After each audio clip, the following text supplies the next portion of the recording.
Hello everyone, स्वागत है आप सभी का आपके अपने प्लेटफॉर्म हेलो सर पे। आज की इस क्लास में हम डिस्कस करने वाले हैं करंट अफेयर रिलेटेड कुछ इम्पॉर्टेंट फैक्ट्स को।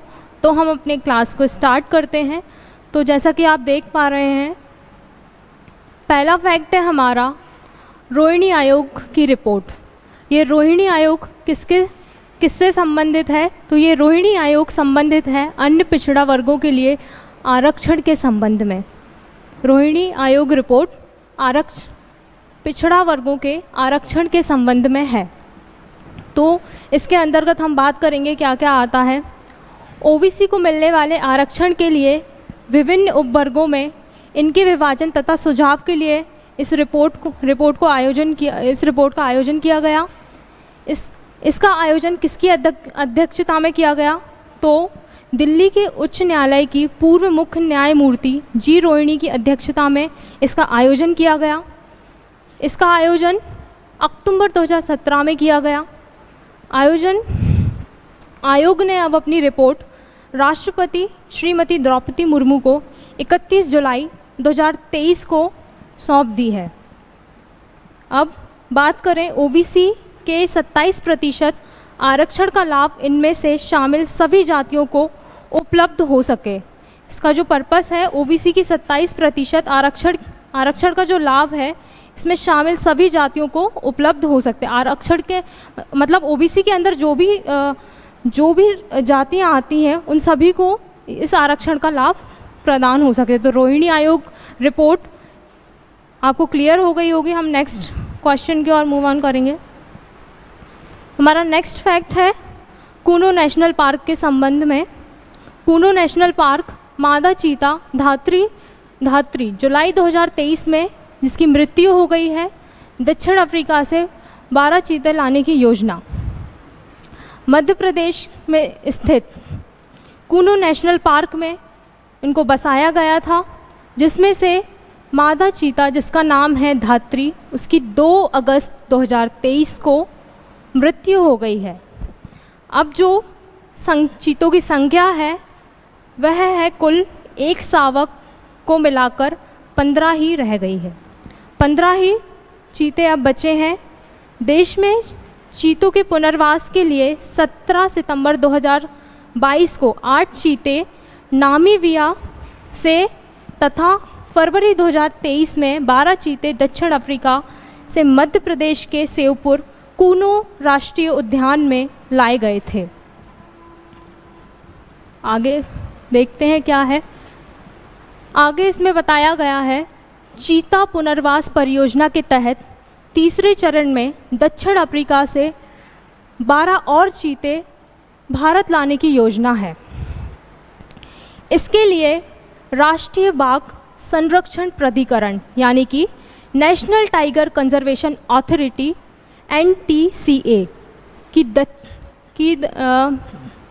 से दक्षिण अफ्रीका के वन अधिकारियों के साथ बात चल रही है। अब बात करते हैं 2024 तक भारत में ये चीते लाने की संभावना है। इन्हें मध्य प्रदेश के, अब इनको बसाया कहाँ जाएगा? मध्य प्रदेश के मंदसौर और नीमच जिले के गांधी सागर अभ्यारण्य में इनको बसाया जाएगा। कहाँ बसाया जाएगा? गांधी सागर अभ्यारण्य में इनको बसाया जाएगा। गांधी सागर अभ्यारण्य कहाँ पर स्थित है? मंदसौर और नीमच जिले में स्थित है। अब हम बात करेंगे हमारे दूसरे फैक्ट की। दूसरा फैक्ट हमारा रिलेटेड है चंद्रयान 3 से। चंद्रयान 3 का लैंडर चंद्रमा पर उतरा। दक्षिणी ध्रुव पर सफल लैंडिंग कराने वाला भारत विश्व का पहला देश बना। अंतरिक्ष अनुसंधान संगठन यानी कि इसरो द्वारा चंद्रयान 3 को लॉन्च किया गया था। लैंडर विक्रम ने चंद्रमा की सतह पर 23 अगस्त को अपने कदम रखे। कब अपने कदम रखे? 23 अगस्त को। इसको किसके द्वारा लॉन्च किया गया था? इसको इसरो के द्वारा लॉन्च किया गया था। 14 जुलाई 2023 को श्रीहरिकोटा से LVM-3 MK4 पूर्व नाम बात करें तो GSLV Mark 3 रॉकेट के जरिए इसका प्रक्षेपण किया गया था। 14 जुलाई 2023 को श्रीहरिकोटा से किया गया था। अब हम 31 दिन की यात्रा के बाद चंद्रयान 3 का लैंडर मॉड्यूल विक्रम चंद्रमा के दक्षिणी ध्रुव पर भारत समय अनुसार 6:04 बजे सॉफ्ट लैंडिंग कराने में कामयाब रहा। ये 31 दिन की यात्रा के बाद ये सफलता प्राप्त हुई। इसके पूर्व में हम चंद्रयान 2 की जो बात करें, इसके पूर्व में भारत ऑर्बिटर लैंडर व रोवर युक्त चंद्रयान 2 जिसका प्रक्षेपण 22 जुलाई 2019 को किया गया था। हमारा चंद्रयान 2 का प्रक्षेपण कब किया गया था? 22 जुलाई 2019 को किया गया था। चंद्रयान की सतह पर हार्ड लैंडिंग के कारण 16 सितंबर 2019 को यह क्रैश हो गया था। कब क्रैश हुआ? 16 सितंबर 2019 को ये क्रैश हो गया था। अब हम बात करें अमेरिका, चीन, पूर्व सोवियत संघ के बाद भारत चंद्रमा पर सफलतापूर्वक लैंडिंग कराने वाला चौथा देश बना। दक्षिणी ध्रुव पर लैंडिंग कराने वाला पहला देश है और चांद पर जाने वाला चौथा देश है हमारा भारत। ठीक है, अब नेक्स्ट अब हम लैंडर विक्रम की बात करें तो लैंडर विक्रम जो है चंद्र की सतह का अध्ययन करने के लिए वैज्ञानिक उपकरणों से लैस है, जो रोवर को चंद्रमा की सतह पर ले गया। ये 4 पैरों वाला एक वाहन है विक्रम लैंडर। मिशन की अवधि की अगर बात करें तो 1 चंद्र दिन यानी कि 14 पृथ्वी दिन, इसकी जो अवधि है वो 14 पृथ्वी दिन के बराबर है। अब इसके हम भार की अगर बात करें रोवर सहित 1749.86 किलोग्राम जो इसका है भार है रोवर सहित। अब हम इसके संचार की बात करें किसके द्वारा हुआ? रोवर तथा इंडियन डीप स्पेस नेटवर्क और चंद्रयान 2 ऑर्बिटर के द्वारा इसका संचार किया गया। ठीक है, अब हम आगे की बात करें। अब है हमारा रोवर प्रज्ञान। रोवर प्रज्ञान क्या है? रोवर प्रज्ञान है सौर पैनलों द्वारा संचालित 6 पहियों वाला वाहन। रोवर प्रज्ञान क्या है? सौर पैनलों द्वारा संचालित 6 पहियों वाला वाहन है। यह लैंडिंग स्थल के आसपास मौलिक संरचना प्राप्त करने के लिए विभिन्न उपकरणों से लैस है। अगर मिशन की अवधि की बात करें तो इसकी अवधि 1 चंद्र दिन यानी कि 14 पृथ्वी दिन इसकी अवधि है। अब हम इसके भार की बात करें तो इसका भार है 26 किलोग्राम, इसका जो है भार है। इसका जो संचार हुआ वो लैंडर द्वारा इसका संचार किया गया। ठीक है, अब हम आगे बढ़ते हैं। अब है हमारा next fact Aditya L1 mission. Aditya L1 mission क्या है? इसकी बात करते हैं। चंद्रयान 3 की सफलता के बाद सूर्य की ओर इसरो ने एक और मिशन लॉन्च किया है जो है Aditya L1 mission. Aditya L1 का प्रक्षेपण 2 सितंबर 2023 को किया गया। कब किया गया? 2 सितंबर 2023 को किया गया। यह प्रक्षेपण PSLV C57 के जरिए श्रीहरिकोटा स्थित सतीश धवन अंतरिक्ष केंद्र से स्थानीय समय अनुसार दोपहर 11:30 बजे किया गया। कहाँ से किया गया? श्रीहरिकोटा से किया गया। इसका प्रक्षेपण कितने बजे किया गया? 11:30 बजे किया गया। Aditya L1 mission. अब हमारा नेक्स्ट फैक्ट है ब्रिक्स का 15वां शिखर सम्मेलन। इसके बारे में बात करते हैं हम। ब्रिक्स का जो 15वां शिखर सम्मेलन है उसको जॉन्सनबर्ग में आयोजित किया गया था। इसमें 6 नए देश जुड़ेंगे। तो ब्रिक्स की अभी संख्या है, ब्रिक्स में अभी 5 देशों की संख्या है, जो 6 देशों को जुड़ने के बाद जो संख्या 11 हो जाएगी। अभी जो ब्रिक्स के अंदर जो 5 प्रमुख देश आते हैं उनकी हम बात करते हैं। तो प्रमुख 5 देश जो हैं, पहला है ब्राज़ील, रूस, भारत, चीन, दक्षिण अफ्रीका। ये 5 देश जो हैं ब्रिक्स के अंडर आते हैं। अब इसकी मेज़बानी की बात करें तो ये दक्षिण अफ्रीका के जोहान्सबर्ग में इसका जो आयोजन किया गया वो दक्षिण अफ्रीका के जोहान्सबर्ग में किया गया। कब किया गया? ये 22-24 अगस्त 2023 को इसका आयोजन किया गया। किसकी अध्यक्षता में किया गया? दक्षिण अफ्रीका के राष्ट्रपति साइरिल रामफोसा की मेज़बानी में संपन्न हुआ। कब संपन्न हुआ? 22-24 अगस्त 2023 को संपन्न हुआ। कहाँ पर हुआ? दक्षिण अफ्रीका के जोहान्सबर्ग में हुआ। इस सम्मेलन में रूस का प्रतिनिधित्व करने पुतिन के स्थान पर विदेश मंत्री सर्गी लावरेश ने किया। इस आयोजन में सम्मिलित होने वाले व्यक्तियों की बात करें तो भारतीय प्रधानमंत्री नरेंद्र मोदी, ब्राज़ील के राष्ट्रपति तथा चीन के राष्ट्रपति शी जिनपिंग के व्यक्तित्व में सम्मेलन में शामिल रहे। शिखर सम्मेलन में प्रधानमंत्री नरेंद्र मोदी ने बड़ी बिल्लियों की सुरक्षा के लिए इंटरनेशनल बिग कैट्स अलायंस बनाने के लिए आह्वान किया। अब हम आगे की बात करें, ब्रिक्स अंतरिक्ष अन्वेषण संघ की स्थापना के लिए प्रस्ताव प्रधानमंत्री श्री नरेंद्र मोदी ने किया। आगे की हम बात करें, ब्रिक्स द्वारा स्थापित न्यू डेवलपमेंट बैंक, इसकी अध्यक्ष कौन है? डिल्मा रोसेफ। इनके द्वारा बैंक की प्रगति के संबंध में सम्मेलन में रिपोर्ट जारी की गई। ये डिल्मा रिम्फो रोसेफ किसकी अध्यक्ष हैं? न्यू डेवलपमेंट की अध्यक्ष हैं। ये ब्रिक्स द्वारा स्थापित न्यू डेवलपमेंट बैंक है।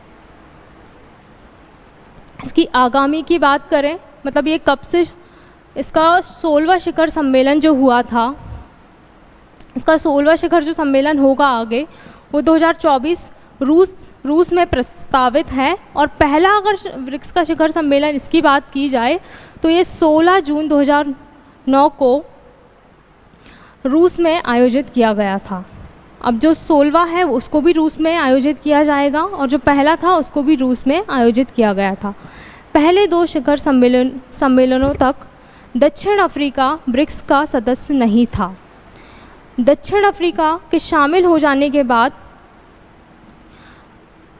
ब्रिक्स में 5 समूह की उभरती हुई अर्थव्यवस्थाओं का मंच ब्रिक्स हो गया था। इसमें पहले 4 देश कौन थे? ब्राज़ील, रूस, इंडिया, चाइना। इसमें दक्षिण अफ्रीका नहीं था। दक्षिण अफ्रीका को बाद में शामिल किया गया। फिर ये 5 उभरती अर्थव्यवस्थाओं का समूह बन गया। अब हम निवास की बात करें तो विश्व की 42% जनसंख्या इन देशों में निवास करती है। जीडीपी में योगदान की बात करें तो वैश्विक जीडीपी में इनका योगदान 23% है। 1 जनवरी 2023 से 6 अन्य देश इसमें शामिल हो जाएंगे। उन देशों का नाम है अर्जेंटीना, ईरान, इथोपिया, सऊदी अरब, मिस्र, संयुक्त अरब अमीरात इसके सदस्य हो जाएंगे। इसके बाद जो ब्रिक्स सदस्यों की संख्या है वो 5 से 11 हो जाएगी। अभी 5 है। 1 जनवरी 2023 से 6 अन्य देशों को ऐड करने के बाद इसकी जो संख्या है, सदस्यों की जो संख्या है वो 11 हो जाएगी। इसमें मेज़बान राष्ट्रपति साइरिल रामफोसा दक्षिण अफ्रीका के राष्ट्रपति हैं। इथोपिया के प्रधानमंत्री डॉक्टर आबिय अहमद अली, सेनेगल के राष्ट्रपति मैकी साल, ईरान के राष्ट्रपति डॉक्टर सैयद, मोजाम्बिक के राष्ट्रपति फिलिपिन, इज़राइल के प्रधानमंत्री बेंजामिन तथा संयुक्त अरब अमीरात के राष्ट्रपति शेख मोहम्मद। ये सारे मेज़बान थे इसमें 15वें शिखर सम्मेलन के। हमारा नेक्स्ट फैक्ट है, प्रधानमंत्री नरेंद्र मोदी ने ग्रीस यात्रा, प्रधानमंत्री श्री नरेंद्र मोदी की ग्रीस यात्रा। एथेंस में ग्रीस के प्रधानमंत्री मित्सोटाकिस के साथ प्रधानमंत्री नरेंद्र मोदी की मुलाकात हुई। प्रधानमंत्री श्री नरेंद्र मोदी को ग्रीस का grand cross of the order of honour सम्मान ग्रीस के राष्ट्रपति ने प्रदान किया। कौन सा सम्मान है? Grand cross of the order of honour सम्मान। ये ग्रीस के राष्ट्रपति द्वारा प्रदान किया गया। किसको प्रदान किया? भारत के प्रधानमंत्री नरेंद्र मोदी को प्रदान किया गया। हमारा नेक्स्ट फैक्ट है, वित्तीय समावेश पर राष्ट्रीय मिशन प्रधानमंत्री जनधन योजना के 9 वर्ष पूर्ण। प्रधानमंत्री जनधन योजना के 9 वर्ष पूर्ण हो गए हैं। प्रधानमंत्री जनधन योजना 28 अगस्त 2024 को लागू की गई थी। कब लागू की गई थी? 28 अगस्त 2014 को लागू की गई थी। मिशन के 9 वर्ष पूर्ण कब हुए? तो 9 वर्ष पूर्ण हुए हैं 28 अगस्त 2023 को, इसके 9 वर्ष पूर्ण हो गए हैं। 28 अगस्त 2023 तक जनधन खातों की संख्या 5001 करोड़ हो गई थी। इसमें 56% खाते महिलाओं के हैं। इसमें जो 56% खाते पाए गए वह महिलाओं के हैं। खातों में जमा राशि 2.03 लाख करोड़ से अधिक है। अब इसमें इस योजना के तहत कुछ सुविधा हैं, उनकी चर्चा करेंगे हम। प्रधानमंत्री जनधन योजना के तहत खाते में न्यूनतम बैलेंस की कोई आवश्यकता नहीं होती। इसमें न्यूनतम बैलेंस की कोई भी आवश्यकता नहीं होती है। खाता धारकों को 2 लाख की दुर्घटना बीमा वाला निःशुल्क डेबिट कार्ड प्रदान किया जाता है। तीसरी सुविधा की बात करें तो 10,000 तक की ओवरड्राफ्ट की सुविधा ने साथ प्रदान की जाती है। 10,000 तक की ओवरड्राफ्ट सुविधा भी प्रदान की जाती है। तो आपको ये सारी सुविधाएं क्लियर हो गई होंगी। अब हमारा नेक्स्ट फैक्ट है, फॉर्च्यून ग्लोबल 500 कंपनियों में से इस वर्ष भारत की 8 कंपनियों को स्थान, फॉर्च्यून जो विश्व की 500 कंपनियां हैं उनमें से भारत की 8 कंपनियों को स्थान प्राप्त हुआ है। तो अमेरिकी वाणिज्यिक पत्रिका यानी कि कॉमर्शियल मैगजीन फॉर्च्यून द्वारा राजस्व की दृष्टि से विश्व की 500 बड़ी कंपनियों की सूची का प्रकाशन, इनका प्रकाशन 1995 से प्रतिवर्ष किया जा रहा है। पत्रिका की वर्ष 2023 की सूची फॉर्च्यून ग्लोबल 500 2 अगस्त 2023 को जारी की गई। कब जारी की गई? 2023 की जो पत्रिका है 22 अगस्त 2023 को जारी की गई। फॉर्च्यून ग्लोबल 500 की जो पत्रिका है, इसके अंडर फॉर्च्यून ग्लोबल की ये 500 सूचियों में शामिल भारतीय कंपनियां व उनकी रैंकिंग। इसमें से जो भारतीय 8 कंपनी हैं जिसको शामिल किया गया है 500 कंपनी के अंतर्गत, तो उसमें से जो पहली कंपनी है वो है रिलायंस इंडस्ट्रीज़ और इसकी जो पोजीशन है रैंकिंग वो 88 पोजीशन पर है, टॉप पोजीशन पर है रिलायंस इंडस्ट्रीज़। इसके बाद जो दूसरी कंपनी आती है वो है इंडियन ऑयल, इसकी जो पोजीशन है वो 94th पोजीशन पर है। अब दूसरी कंपनी की बात करें LIC की जो पोजीशन है वो 107 है।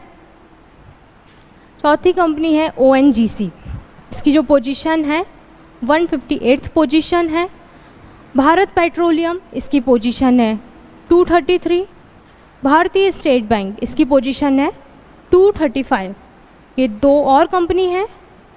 7वें नंबर पे है टाटा मोटर्स, इसकी पोजीशन है 357। लास्ट जो कंपनी है वो है राजेश एयरपोर्ट्स, इसकी जो पोजीशन है वो 35th पोजीशन है। ये भारत की 8 कंपनियां हैं जिसको फॉर्च्यून ग्लोबल 500 के अंदर भारत की जो 8 कंपनियां हैं उनको शामिल किया गया है। इनकी रैंकिंग और कंपनियों के नाम आप ध्यान रखें। अब जो विश्व की 10 टॉप कंपनियां हैं 2023 के अंतर्गत हम उनकी बात करेंगे। ये कुछ कंपनियां हैं और यह उनका व्यवसाय क्षेत्र है। पहली जो कंपनी है वॉलमार्ट, जो अमेरिका में है, ये इसका जो व्यवसाय क्षेत्र है वह है रिटेल। सेकंड जो कंपनी है वो है सऊदी अरामको, ये सऊदी अरब में है, इसका जो व्यवसाय क्षेत्र है वह है पेट्रोलियम। थर्ड नंबर पर जो कंपनी है वो है स्टेट ग्रिड, ये है चीन में, ये एनर्जी के लिए इसका व्यवसाय क्षेत्र है एनर्जी। अमेजॉन को तो आप सब जानते ही होंगे, ये इंटरनेट सेवाओं के लिए है जो कि अमेरिका में है। 5th नंबर पर है चाइना नेशनल पेट्रोलियम, ये चीन में है, ये पेट्रोलियम के लिए इसका व्यवसाय है। ये लास्ट ये 6th कंपनी है सिनोपेक ग्रुप, ये चीन में है, ये भी पेट्रोलियम के लिए इसका जो व्यवसाय क्षेत्र है वो पेट्रोलियम है। हम आगे देखते हैं। अब आगे ये 7th नंबर पर जो कंपनी है, 8th नंबर पर है एक कंपनी, ये 10 कंपनियां हैं। इसका जो यहाँ इसका व्यवसाय क्षेत्र है ये कुछ कंपनियां हैं, इसको आप देख लें। अब हमारा नेक्स्ट फैक्ट है, ऑयल इंडिया लिमिटेड को महारत्न कंपनी तथा ONGC विदेश को नवरत्न कंपनी का दर्जा, जो ऑयल इंडिया कंपनी है उसको महारत्न कंपनी का दर्जा प्राप्त हुआ है तथा ONGC जो विदेश ONGC कंपनी है उसको नवरत्न कंपनी का दर्जा प्राप्त हुआ है। पेट्रोलियम में प्राकृतिक गैस के अंडर ये दोनों कंपनियां आती हैं। ऑयल इंडिया लिमिटेड को अप्रैल 2010 में नवरत्न कंपनी का दर्जा दिया गया था, जिसको अब महारत्न कंपनी का दर्जा दिया गया है 2023 में। इसको 10 में महारत्न कंपनी बनाया गया था, अब 23 में इसको महारत्न कंपनी का दर्जा मिल गया है। देश में महारत्न कंपनियों की संख्या 13 है। ऑयल इंडिया कंपनी को मिलाकर इसकी संख्या 13 हो गई है। इससे पूर्व 12वीं कंपनी जो थी वो ग्रामीण विद्युतीकरण REC थी, ये 12वीं कंपनी थी। अब 13वीं कंपनी हमारी ऑयल इंडिया लिमिटेड है, जिसे सितंबर 2022 को महारत्न कंपनी का दर्जा वित्त मंत्रालय ने प्रदान किया था। 12वीं कंपनी कौन है? REC। 13वीं कंपनी है हमारी ऑयल इंडिया लिमिटेड। चलिए आगे देखते हैं। ये 13 कंपनियों के नाम हैं जिसको महारत्न कंपनी का 2023 की स्थिति के अंतर्गत जो 13 महारत्न कंपनी हैं वो आपके सामने ये रही। पहली है भारतीय इस्पात प्राधिकरण सेल, भारतीय तेल निगम IOC, कोल इंडिया लिमिटेड CIL, गेल इंडिया लिमिटेड। ये सारी महारत्न कंपनियां हैं। ये 13 महारत्न कंपनियां आपको सारी दिख रही होंगी, इसको आप एक बार रिकॉल कर लें। ये सारी 13 कंपनियां हैं। अब देश की 13 नवरत्न कंपनियां अगस्त 2023 की स्थिति के अनुसार, ये हमने जो पहले देखी वो महारत्न कंपनियां थी, ये जो है वो नवरत्न कंपनियां हैं। जैसे कि पहला मैं आपको बताऊं तो नेशनल एल्यूमिनियम कंपनी यानी नालको। ऐसे ही ये सारी कंपनियां 13 कंपनियां दी गई हैं, इसको आप एक बार देख लें। ये सारी 13 कंपनियां हैं जो कि नवरत्न कंपनियां हैं। तो यहाँ हमारे सारे फैक्ट्स क्लियर हो गए होंगे आपको सारे फैक्ट्स। अब नेक्स्ट वीडियो के लिए आप हमारे प्लेटफॉर्म से कनेक्टेड रहें। Thank you very much.